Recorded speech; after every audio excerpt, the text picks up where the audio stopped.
Hola, ¿qué tal a todos? Bienvenidos a nuestro segundo episodio de nuestro podcast Una casa, muchas habitaciones, un podcast por verdad y vida. Estamos muy felices del segundo episodio. ¿Cómo están, amigos? ¿Cómo están? ¿Cómo les ha ido? Preséntense, por favor. Tenemos un nuevo invitado que no apareció en el primer episodio. Él viene llegando desde Londres. Dejamos los fish and chips para después. Mucho gusto, me llamo Ricardo. Los que no me conozcan, yo también formo parte de acá de Verdad y Vida. Y pues un placer estar aquí en el podcast. Hola de nuevo, soy Esaú Mejía. Hola, soy Josué Mondragón. Hola otra vez a todos, yo también soy Esaú. Estamos acá comenzando nuestro segundo episodio. Qué nervios que ya superamos el primer episodio. Ya nos comentan que llegamos a los 5,000. 5,000 me gusta. Escuché que ya está, hay riña en los comentarios. Sí, al parecer sí. hay una tensión ahí. Cuando este podcast llegue así a muchas personas y que te paren en la calle, Josué. Te paren en un semáforo y te tocan el vidrio. Yo voy a estar fuera del país para ese entonces. Pues párame el semáforo ahorita, no, por favor. Sí, ahorita no. A la vuelta. Hoy no doy autógrafos. José, los dos vidrios. Pero ¿cómo le van a hacer si el José va a andar en helicóptero, pues? Sí, no se va a poder. Sí, yo creo que sí vamos a despegar. Estamos triunfando, mi amado. Va a triunfar, vamos a llegar a donde tengamos que llegar, ¿no? Y yo creo que desde el primer episodio que grabamos hablamos de nuestra iglesia, ¿no? Del modelo generacional, que pueden salir por ahí algunas dudas, algunas preguntas, que alguien haya escuchado esto y haya dicho, órale, iglesia generacional, modelo generacional, les está funcionando, ha sido muy bueno para su iglesia, dejando de lado el tema que las iglesias buscan de crecimiento. Está funcionando porque es bueno para su iglesia, independientemente del tema del crecimiento. Yo creo que para algunos pueden surgir esas dudas de que, o sea, me gusta la idea, ya me la vendieron, está chila, me siento identificado. ¿Cómo puedo empezar a aplicar esto a mi iglesia en el día a día? ¿Cómo yo, pastor, líder de un equipo importante, de pastor principal, oye, ¿qué onda? Sí, yo también siento que tengo áreas descuidadas en las generaciones. ¿Cómo puedo empezar? ¿Hay algunos principios? ¿Hay algún ABC de este modelo generacional? Me gustaría que empezáramos a hablar de eso. Sí, en primer lugar, quitémonos la idea de que el sinónimo de éxito es que somos muchos, ¿no? Uh-huh. Si bien es cierto, en el episodio pasado comenté que al implementar liderazgo generacional empezamos a tener más gente, 100, 200, 300, 400, 500, etcétera. Pero eso no significa que tenemos éxito. Tenemos éxito cuando cumplimos la gran comisión de Jesús, ¿no? Que es hacer discípulos. Entonces, ¿qué nos funcionó para el crecimiento? Que en muchos rincones de la iglesia, sinónimo de éxito es cuando voy a otros lugares a predicar o lo que sea, siempre un pastor, varón, ¿y usted cuántos miembros tiene? ¿No? ¿Por qué? Porque para la gran mayoría eso dicen, mira, tiene tanto, está teniendo éxito. Pero éxito no es que llenemos nuestros templos. Éxito no es que llenemos nuestras reuniones. El mundo, por decirlo así, lo sabe hacer muy bien con su mercadotecnia, con sus conciertos. Pero el éxito real de la iglesia es hacer discípulos. Y de cuando en cuando, el cumplir con el éxito del discipulado, como consecuencia te trae más personas. Pero vamos a quitarnos como esa idea falsa o ese mito de que esa iglesia va muy bien porque tiene muchas personas. Una iglesia va muy bien cuando estamos haciendo discípulos de Jesús, ¿no? Eso es nada más quería comentar. Está padre aterrizar eso. Yo creo que las redes sociales vinieron a distorsionar el tema del éxito y las cantidades en las personas. Porque de repente, no sé, ves una foto de alguien, nada más tiene 200 likes. Pues, juntar 200 personas en un cuarto, en un lugar, es un montón de gente. Claro. O sea, vinieron a distorsionar un poco el nivel de éxito aparente. Es que muchas personas es éxito, pocas personas pues no estás teniendo éxito, ¿no? Y es que la conversación alrededor del éxito es una conversación alrededor del valor. ¿Qué es lo que le da valor a la iglesia? ¿No? Si estamos midiendo el valor en función de los números de las personas, pues entonces el éxito se vuelve esa zanahoria que estamos persiguiendo, ¿no? Como si fuera lo que debemos de estar buscando. Pero creo que teniendo clara esa visión de que lo que nos va a dar valor no va a ser el número de personas, sino que realmente estemos viendo el fruto del discipulado, estemos viendo vidas transformadas, claro, estemos viendo familias sanadas. Entonces, todo lo que sostiene la iglesia se resignifica, porque entonces ya no estás persiguiendo la zanahoria de más números. Quiero más. Quiero más. Y tus recursos no se desperdician en eso. Al contrario, empiezas a darle peso a tu no. Que no voy a desgastarme porque no estoy buscando que mi valor venga de los números o de llenar un auditorio. Sí, claro, y es un enfoque diferente, ¿no? Porque creo que al menos en la cosmovisión que yo fui formado, como el target era crecer, más.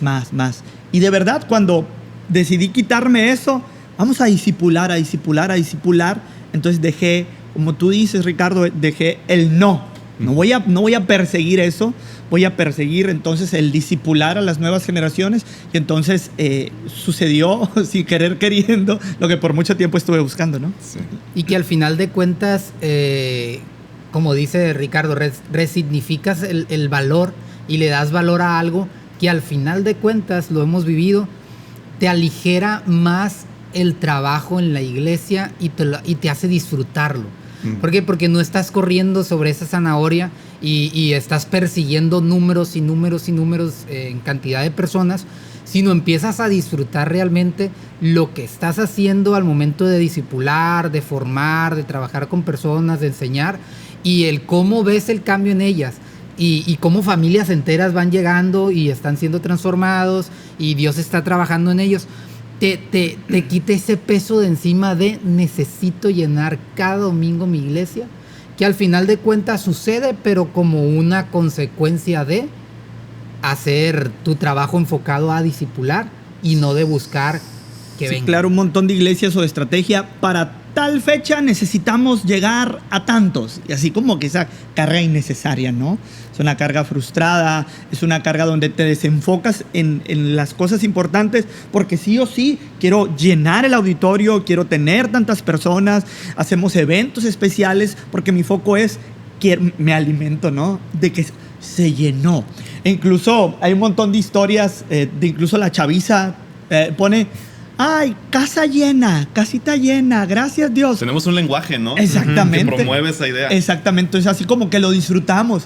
Incluso salimos, como hubo gente ahora, ¿verdad? Gloria a Dios. Pusimos entonces, más sillas. le damos éxito a eso, cuando el éxito de una iglesia es hacer discípulos de Jesús, ser más como Jesús. Y ¿no? viene de un principio peligroso de la productividad del mundo externo en el que vivimos. La sociedad nos invita siempre a vivir en una sociedad de cansancio. Tienes que estar cansado, tienes que estar productivo. Si no estás produciendo, no está funcionando. Y trasladar la productividad a cantidad de personas, pues, ¿qué no se hace por la productividad? A veces se caen malas prácticas. Con tal de presentar el buen número, claro, y yo estoy cumpliendo, recurrimos o se puede recurrir a falsas prácticas o prácticas incorrectas. ¿Como cuáles, amigo? Ay, no sé. Pues cuéntalas, amigo, No sé, yo no sácalo. sé. ¿Qué hacías tú cuando eras líder de célula? Tomaba lista todos los domingos. Yo le ponía que vinieron 7 a mi célula cuando había ido nada más yo. Y decía, wow, qué bien lo está haciendo el chavo. Qué exitoso. Llegaba alguien a checar porque no hay nadie. Se acaban de ir. Se acaban de ir. Y si ya tenemos claro entonces a qué le decimos que no, a qué le decimos que sí. Claro. ¿Por qué si en este modelo generacional entendemos que el enfoque no es estar pues pensando solamente en los números, ¿a qué le vamos a decir que sí, Saúl? Entonces nos vamos a ser muy intencionales en el discipulado. Okay. En el discipulado no necesariamente que muchas iglesias, cuando hablamos de discipulados, el foco principal son los adultos. Son los adultos. Vamos a discipular. Y entonces, ¿cómo nosotros queremos lograr el discipulado? A través de reuniones. Que las reuniones no alcanzan para discipular, ¿no? Taller de discipulado todos los miércoles a las 7:30 en tal lugar. Y entonces creemos que el discipulado es: me siento yo como maestro, enfrente de mí hay 20 personas, paso número 1. Lero, paso Que ni en la número 2. educación se funciona eso Ni ya, en ¿no? la educación. Entonces, estamos discipulando, ¿no? Ajá. Entonces, tenemos que repensar la iglesia, repensar el discipulado y entender que el discipulado sucede de manera mucho más efectiva con las relaciones, el vernos cara a cara, el conocernos. Entonces, así funciona el discipulado. Entonces, dijimos, no solamente nuestros adultos necesitan ser discipulados, es urgente que nuestras nuevas generaciones también sean discipuladas. Lo decíamos en el episodio pasado, que el discipulado entre más temprano, mejor. Porque la tierra más fértil para el discipulado son nuestros niños, nuestras niñas, las nuevas generaciones. Y entonces para muchos, así como que un niño ser discípulo, para unos así como que, no manches, un niño pinta, un niño canta y baila, pero un niño puede convertirse en un discípulo de Jesús. El mismo Jesús le dijo a sus discípulos, porque los discípulos no entendían eso también, que los niños, váyanse para allá, aquí está sucediendo lo importante. Mándenlos a su salón a pintar, porque lo importante es la predicación del pastor. Y entonces el mismo Jesús dijo, hey, dejen que los niños vengan a mí y no se los impidan, porque de ellos es el reino de los cielos. Entonces dijimos, en este modelo generacional vamos a ser intencionales en discipular a las nuevas generaciones, porque el discipulado entre más temprano, mejor. La pregunta acá súper importante es, ¿cómo se hace eso? O sea, ¿cómo aplico estos principios bíblicos de hay que discipular a las nuevas generaciones, hay que discipular a los niños? ¿Cómo lo traslado como que a un ABC en mi iglesia? Ok.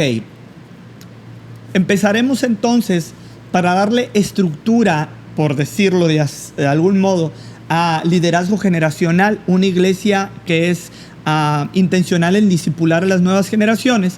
El primer paso que vamos a hacer, sí o sí lo tenemos que hacer, es tener una pastoral pertinente para cada generación. ¿A qué me refiero con una pastoral pertinente?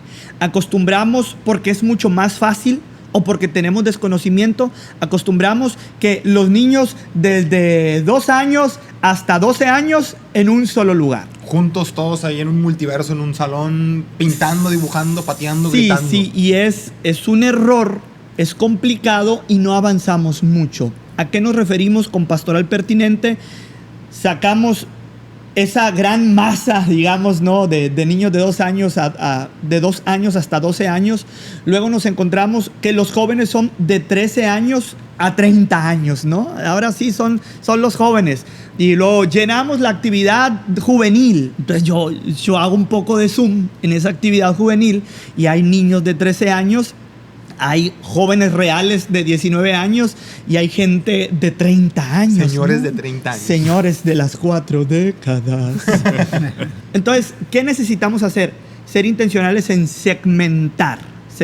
¿Por qué? Porque tenemos que respetar el diseño de Dios en cada etapa de desarrollo para el ser humano. Y entonces viene lo que es pastoral pertinente. Pero ¿cuál es la diferencia entre una pastoral pertinente y, por ejemplo, tener líderes de niños, líderes de jóvenes adultos? O sea, entiendo que hay que dividirlos, ¿no? Pero ¿qué es lo que convierte tener un liderazgo dentro de cada grupo? O sea, tener muchos grupos, a tener una pastoral que te lleva a través de los grupos. 2 cosas, Ricardo. En primer lugar, cuando segmentamos por pastoral pertinente por generaciones, al tener una pastoral pertinente, debo de tener toda la información necesaria para servir mejor al grupo, ¿no? Entonces, entre más información científica, pedagógica, experimental y social tengo de un grupo, les puedo servir de mejor manera. Entonces, si yo estoy trabajando en mi pastoral con niños de 6 a 10 años, toda la información que debo recabar tiene que ser en base a esa edad. ¿Qué está pasando en su cerebro? Científicamente, ¿qué está pasando con estos niños? ¿Cuál es su modelo de aprendizaje? Ellos ¿cómo captan más la información? Yo absorbo todo eso, entonces yo puedo servirles, ser más pertinente a ellos. Pero ¿por qué hablamos de pastoral? Porque una cosa es ser líder, otra cosa es ser maestro y otra cosa es ser pastor. La manera más efectiva de cumplir la misión del discipulado es pastorear. Entonces tenemos la idea de que en los templos o en las iglesias hay un pastor. El pastor principal le llaman, ¿no? Pero yo tengo conflicto con eso. Usted es el pastor principal, llegan de otras iglesias. Yo no jalo con eso, ¿no? Luego hablamos otro podcast de ese asunto. Principal porque principalmente ando aquí, pero... pero yo quisiera andar allá. Entonces, una cosa es dar una clase como maestro. Otra cosa es dirigir como un líder. Y otra cosa es dirigir, estar como un pastor. Un pastor que ama, un pastor que se relaciona, un pastor que alimenta. Y cuando los niños tienen un pastor, es otra cosa. Desde que llegan, los reciben. Yo les decía, un pastor para discipular, sí o sí, parece muy simple, pero tiene que aprenderse su nombre, ¿no? Sí. Estamos discipulando a gente y ni sabemos cómo se llaman. El hermano. La hermana. Ya llegó el niño. El niño gordito, el papá de los que vienen a la 1. Ni sabemos quiénes son, ¿no? Entonces, sí o sí. Ese niño era yo. Miau, miau, miau, miau. Entonces, sé su nombre.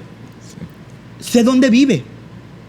Al saber dónde vives, ya tienes más información. Por eso llegó tarde. Porque sé que está atravesando toda la ciudad y no es fácil para ese papá, para ese niño. Sé dónde estudia. Sé si vive con un abuelito. Sé si vive con un papá. Entonces soy pertinente porque estoy pastoreando. No solamente me paro como un maestro. Muy bien, abran sus Biblias. Ahora David mató a Goliat. Y agarró la onda y se la tiró y David ganó y Goliat perdió porque Dios es bueno y el diablo es malo. Pam, tan, tan.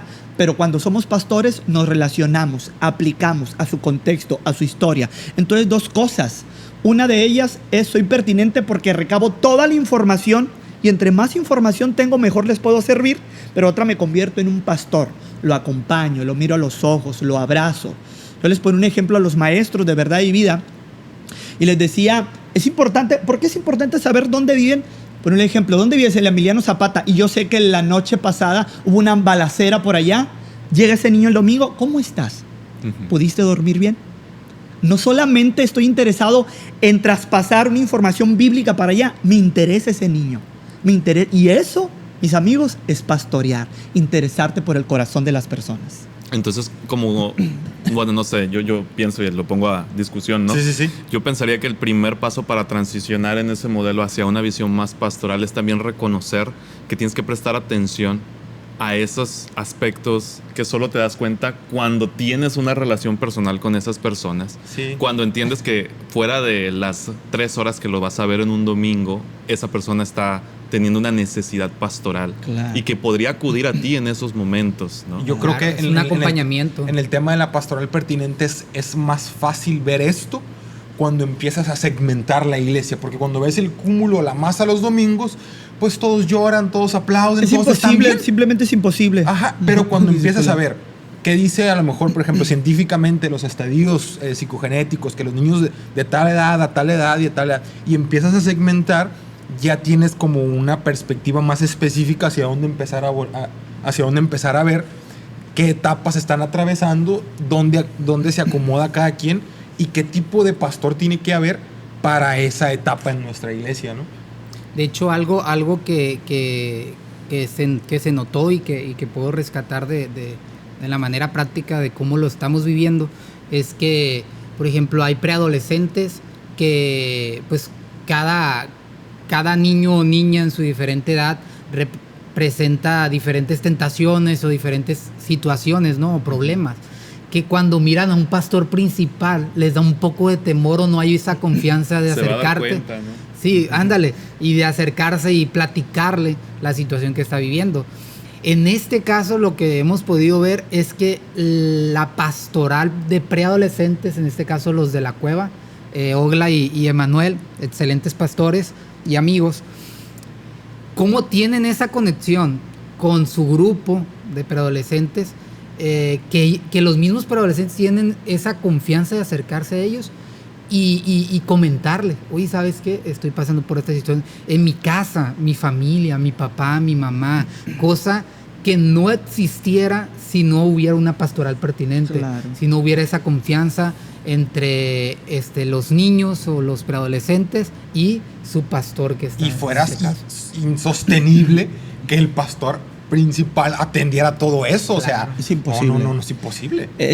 Tendrías que fingir muy bien para que estuviera sucediendo. ¿Cómo me doy cuenta cuando yo estoy discipulando intencionalmente a alguien? Yo lo he dicho en otras ocasiones. Yo me doy cuenta que estoy discipulando y alguien es un discípulo cuando se acercan a mí y me cuentan su problema. Pastor, te voy a contar mi fracaso moral. Pastor, necesito ayuda por esto.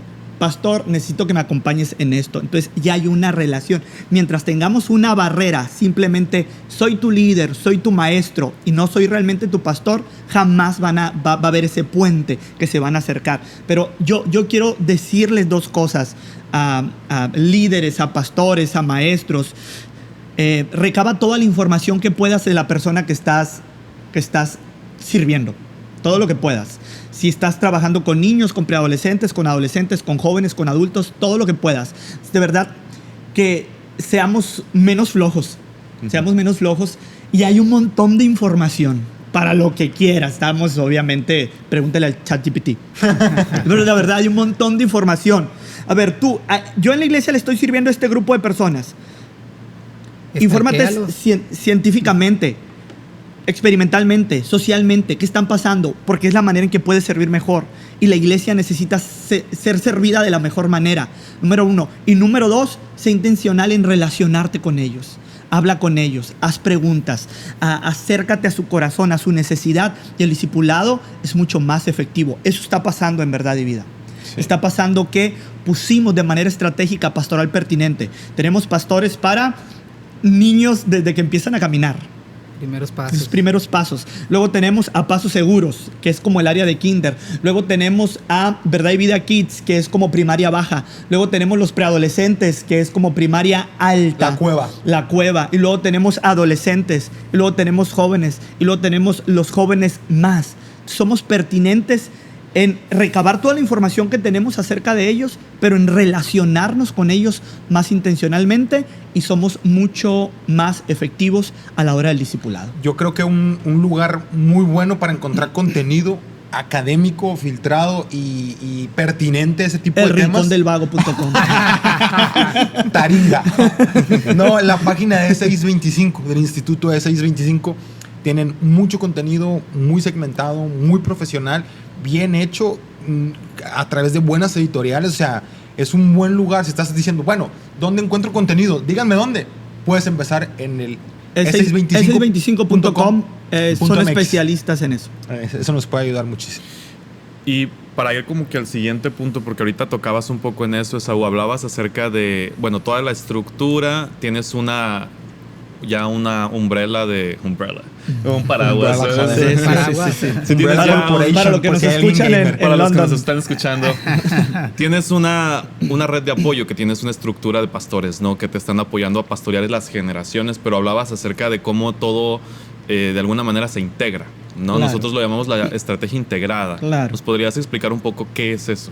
Sí, muy bien. Ya que tenemos, digamos, el segmento por generaciones, es peligroso, ya que tengamos el segmento, quedarnos ahí y decir, estoy pastoreando de manera pertinente, tengo toda la información, me acerco a ellos, pero ¿cuál es el siguiente paso para que nos ayude? Eso lo llamamos estrategia integrada. No hacemos un divorcio entre una generación y otra generación. No ponemos una barrera entre una generación y otra generación. ¿Por qué? Porque ¿cuál es el modelo natural de aspiración? Siempre queremos avanzar a donde biológicamente, socialmente me lleva el siguiente peldaño. Un niño, su modelo inmediato es un preadolescente.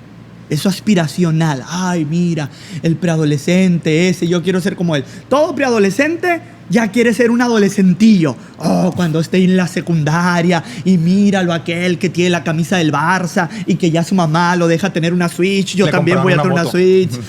Y todo adolescente quiere ser un joven. Y un día voy a ir a la universidad y todo eso. Entonces, ¿qué hacemos? Una estrategia integrada. No hacemos divorcios o no hacemos divisiones. ¿Cómo sucede esta estrategia integrada? Que los jóvenes sean intencionales en servirles a los adolescentes. Por ejemplo, el pastor de jóvenes de cuando en cuando se acerca a la reunión de adolescentes y él les sirve junto con un par de adolescentes. ¿Qué está diciendo? Ah, mira. ¿Por qué? Porque el día de mañana ese pastor va a ser su pastor porque va para allá. Entonces, ¿qué estamos haciendo? Puentes. Mira, un adolescente vino a servir a los preadolescentes. Y un preadolescente viene a servir, a mover las sillas o a servir un vasito con agua a los niños. Y eso que estamos haciendo, puentes. Y eso sucede mucho en en el área del narcotráfico, ¿no? O sea, un niñito ve a un adolescente punterillo y wow, yo un día quiero tener la itálica que tiene ese vato, ¿no? Reparar la moto y sí, sentir sí. el asfalto en la cabeza. Entonces ese niño es inspiración para el otro niño. Y es como una cascada. Tenemos que hacer una estrategia integrada. Todos los pastores generacionales tienen que tener sus reuniones. Ahorita vamos en esto. Hoy está a punto de graduarse un niño especial. Te paso la información de él, ya lo conoces. Y cuando llega no es nada nuevo para el pastor de la siguiente generación. Yo ya tengo información porque alguien me dijo esa información y le puedo servir mucho mejor.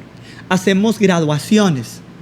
Hacemos graduaciones donde literal todo niño debe ser reconocido cuando termina una etapa y decirle felicidades. Terminaste una etapa de tu vida y es bueno. Y cuando entra la nueva generación, todo niño debe ser bienvenido a la siguiente etapa. Entonces, cuando tú eres intencional en graduarlo, en decirle felicidades, lo hiciste muy bien de niño, vas ahora a ser un excelente preadolescente. Y le estás enseñando a los niños que hay etapas en la vida y que es bueno crecer. Y fíjate, acabas de tocar en ese punto que es el tema de las transiciones, ¿no? Hablamos acerca de generar esos puentes que nos permitan transicionar. Y yo nada más quiero dar 3 puntos que tengo aquí en mis notas de qué es una transición. Porque como decías, las transiciones las vemos en nuestra vida diaria, pero naturalmente la iglesia también genera esas transiciones. Pero las transiciones, aunque se dan naturalmente, nosotros propiciamos que la transición se dé sanamente. Si la intencionamos. Y tenemos que ser intencionales. 3 puntos que rescato de lo que acabas de mencionar. 1, los modelos a seguir cambian, ¿no? Claro. Las personas a las cuales yo quiero aspirar, que me acepten, ¿no? Quiero verme como ellos, quiero ser como ellos, cambian. Los eventos que daban importancia en el momento en el que me encontraba ya dejan de menguar, empiezan a tomar más importancia otros eventos. Ahorita platicábamos, Josué y yo hablamos de las piñatas. Cuando eres un niño, mi cumpleaños es el día más importante, lo máximo del año. O ir a una piñata. Cuentan los días y los meses, mis hijos. ¿Cuánto falta para mi cumpleaños? Pablo, faltan 6 meses. Ay, ya quiero que llegue. Y luego de repente llegas a los 25 y ya tu cumpleaños, pues es un día padre, pero no es el evento No que es el estás evento esperando principal, todo el claro. año, ¿no? Ajá. O sea, a lo mejor empiezas a Ya pensar. que llegas a los 35, 40, no sé. Y ya si que como llegas a los 60 empiezas a temer. Ya no quieres que llegue. Ya casi son los cumpleaños.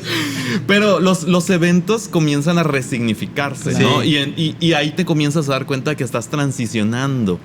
Y por último, también tienes esa necesidad de un sentido de pertenencia y de protagonismo, ¿no? Como yo ya soy aceptado por este nuevo grupo, esta nueva comunidad, esta nueva generación, también no quiero sentir que me están haciendo un favor. Okay. Quiero sentir Que sí soy parte Que del sí nuevo soy grupo, parte pues, de- de la nueva bolita. Exacto. Algo que a mí me gusta mucho en Verdad y Vida es que en los domingos, en los pasillos de la iglesia, pasa eso. Y, o sea, es como una consecuencia de lo que hacemos. Yo lo veo ahorita que no estoy tan involucrado en algún área en específico, que hay algunos adolescentes tomando fotos, trabajando con adultos o con jóvenes ya grandes y que están en el mismo equipo. O sea, ves en un equipo un morrillo de 14 y alguien de 25, de 28 tomando fotos juntos con las cámaras, con los videos, de repente ayudando atrás en el área de producción, el que le En mueva cabina. las luces. O sea, entre los pasillos de la iglesia se dan naturalmente también esas transiciones. O vas a la área de cafetería, me gustó un montón que hace poquito salió el hijo del Cano ahí atendiendo El en la Alex. cafetería. Y hay varias tu fan, personas de Alex. diferentes edades transicionando porque así es la iglesia. O sea, no es como que esta habitación es solo para ellos. Y no es Nadie puede extraño, entrar. ¿no? Y no es extraño que alguien más entre porque somos una familia. Y a mí me gusta mucho eso.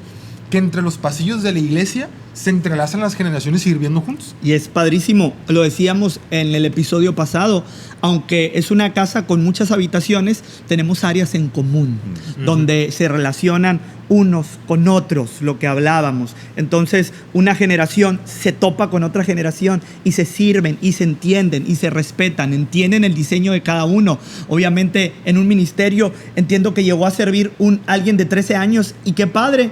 Y tengo que entender cuál es su etapa de desarrollo, diferente a alguien que está en el mismo ministerio con 30 años, ¿no? Pero todo eso se fusiona y es extraordinario ver una iglesia generacional sirviendo juntos a la iglesia y a Dios. Sí, está padrísimo y se me hace a mí que a veces las brechas generacionales en algunas áreas están bien marcadas y en otras no.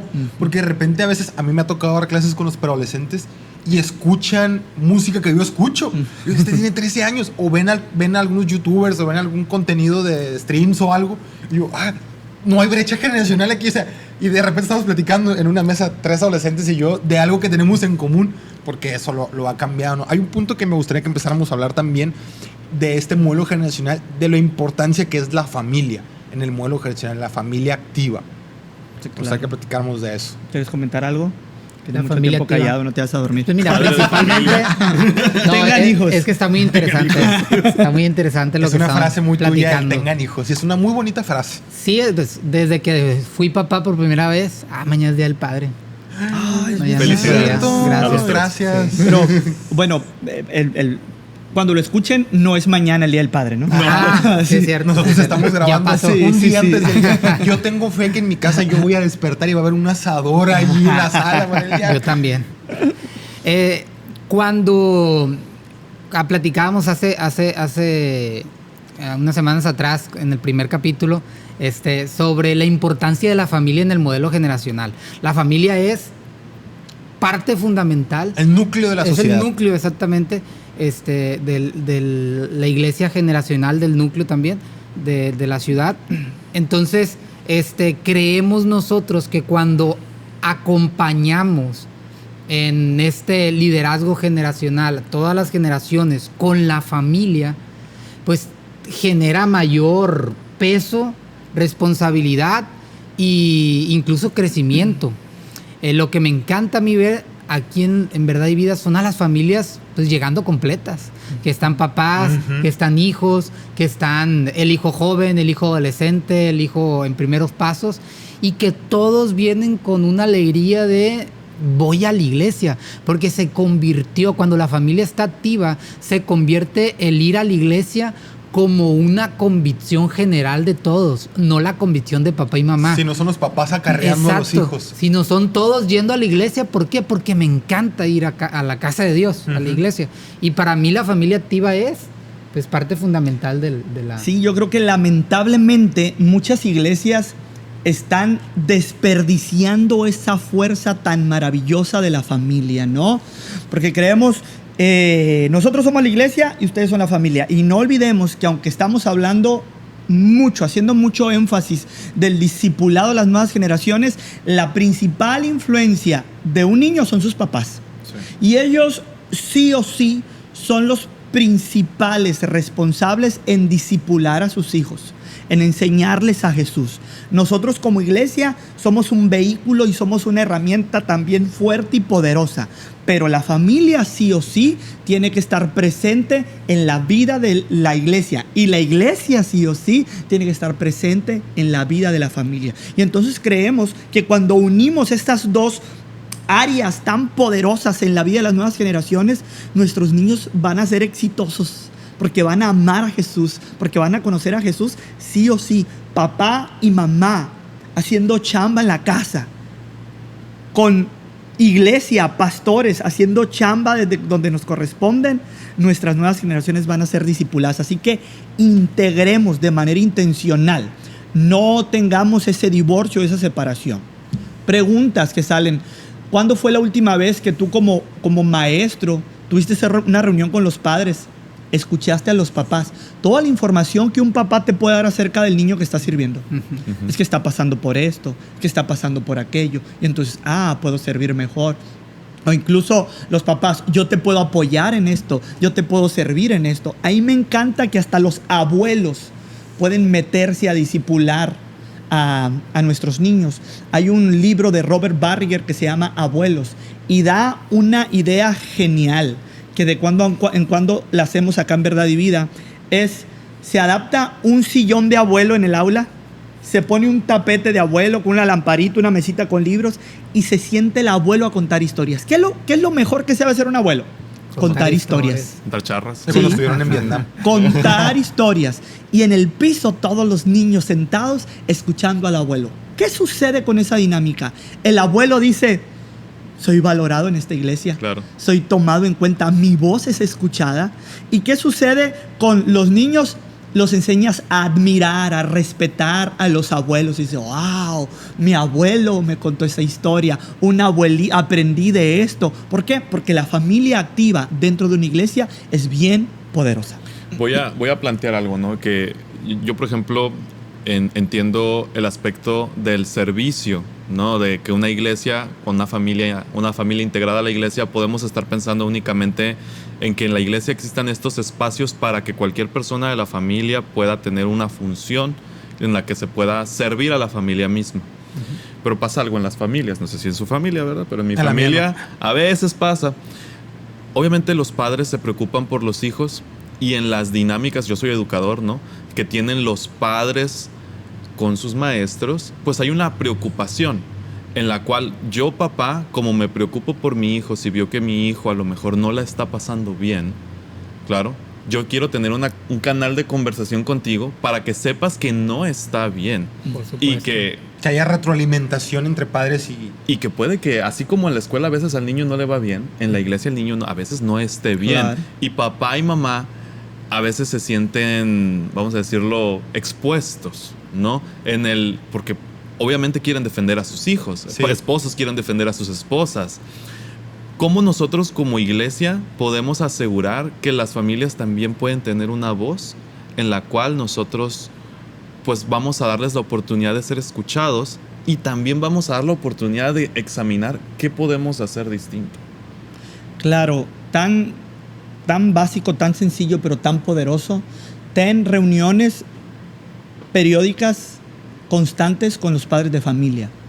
Escúchalos y que te escuchen. Me gusta mucho porque acá, como trabajamos, les dimos la lección al niño, pero hay tarea en casa junto con papá. Y tienen que mandar las evidencias. Mándanos fotos cuando estuvieron haciendo esto, leyendo aquello y todo eso. Y en esa dinámica hay mucho más de lo que sospechamos. Hay información. O, papá, ¿cómo te fue mientras estabas haciendo eso? ¿Y qué estamos haciendo?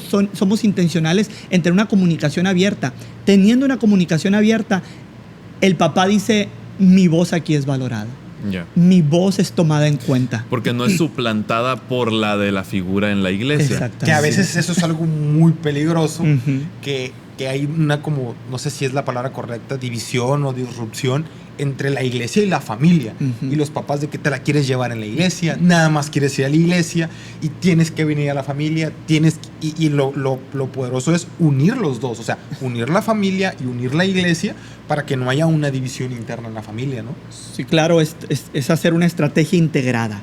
Papá, mamá, pastores, iglesia, estamos trabajando juntos porque amamos a sus niños y queremos hacerlo. Y el diálogo, la comunicación es importantísimo. Luego, un tipsillo a los pastores que están escuchando. Ahí está la lana con los papás.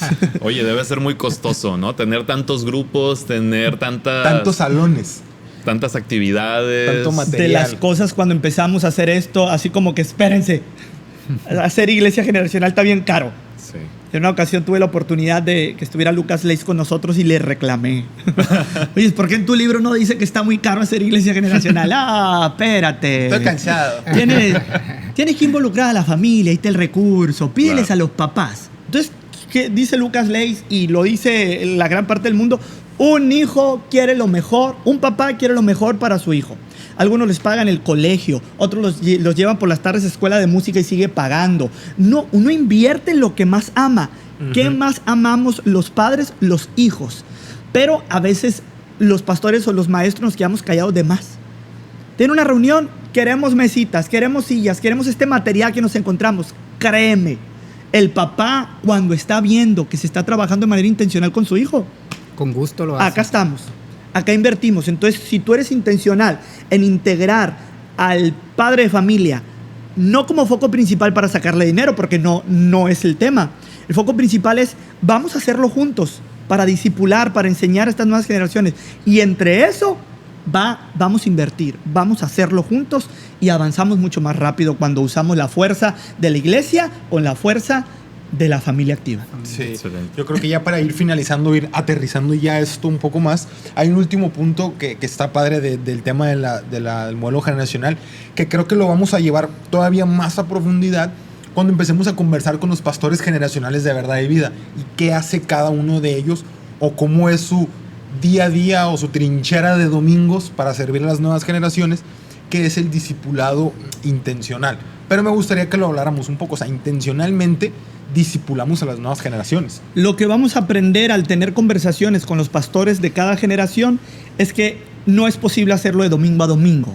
O sea, si tenemos esa visión tan reducida de que hago un domingo, no vamos a avanzar y no vamos a llegar a ningún lado, ¿no? ¿Cómo le hacen, pastores, para no solamente el domingo, sino toda la semana ser intencionales para acompañar y trabajar en el discipulado de los niños? Vamos a aprender un montón de cosas.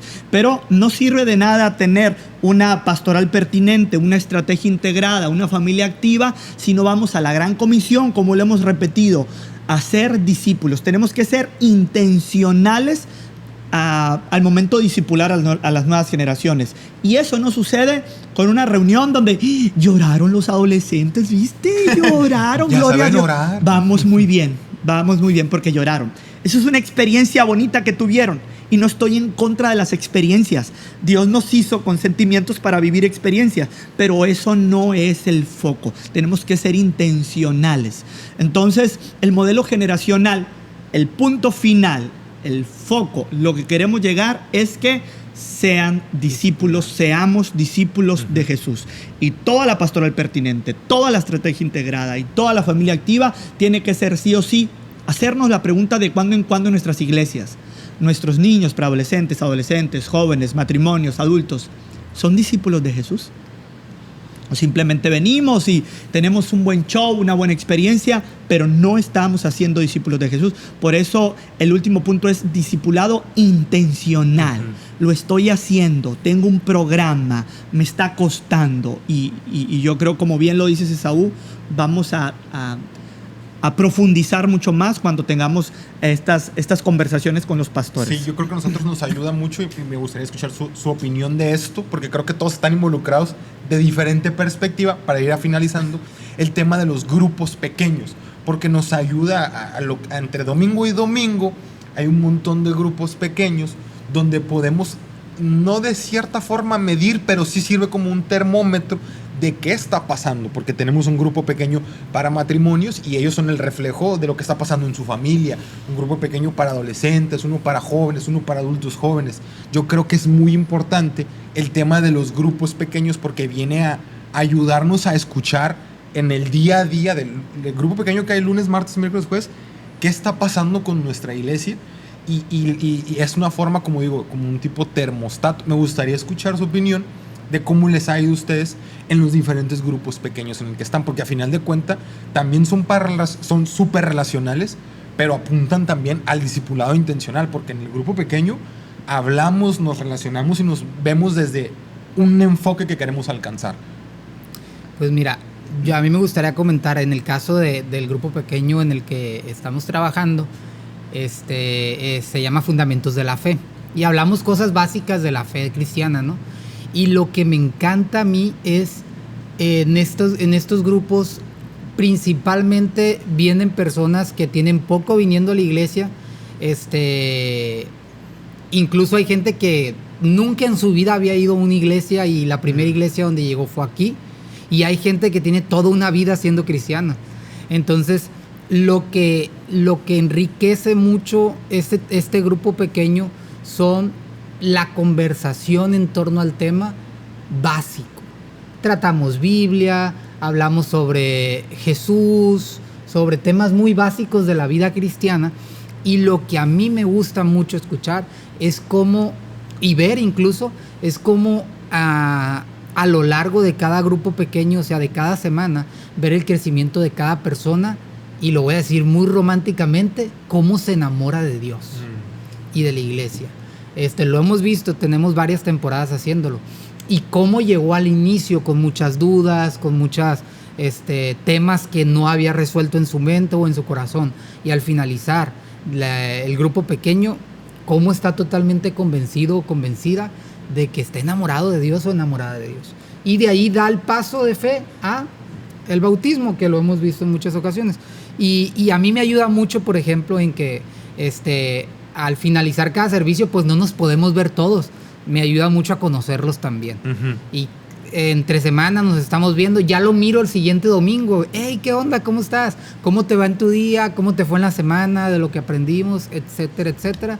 Para mí este tipo de grupos pequeños es una bendición y nos ayuda mucho a darle ese seguimiento y ese acompañamiento. Estamos siendo intencionales en discipular, porque el discipulado es acompañar. Y eso no se hace un día. Yo creo que los grupos pequeños, para responder a tu pregunta, dan la oportunidad de que se dé el milagro que C.S. Lewis llama el milagro de la amistad, que es que cuando tú tienes la oportunidad de tener una conversación con alguien y de repente resuena el yo también. Ándale. Yo también. Ese yo también es tan mágico. Yo también. A mí también me gusta Goku. Se empieza a dar la oportunidad de o sea, ya es como de hacer clic. Sí, de hacer clic, pero te permite generar intimidad, ¿no? Porque ¿qué es la intimidad? Es la disposición de ser conocido por el otro y de conocer al otro. Es una apertura a la vulnerabilidad. Y eso solo se da una vez que empiezas a tener una relación personal con alguien, ¿no? Los grupos pequeños te permiten eso. Y el discipulado te lleva a un nivel de vulnerabilidad. Claro. Que no te lleva nada más tener una relación superficial con alguien. O sea, ahorita lo decía Saúl, en el momento en el que tú tienes la apertura de acercarte a mí y decirme, oye, Ricardo, fíjate que estoy viviendo esto, oras conmigo, claro, ¿no? Conmigo. O sea, sí. Me acompañas, claro, caminas conmigo. Claro. Eso te habla de que alguien ha tenido la disposición de ser conocido por ti, ¿no?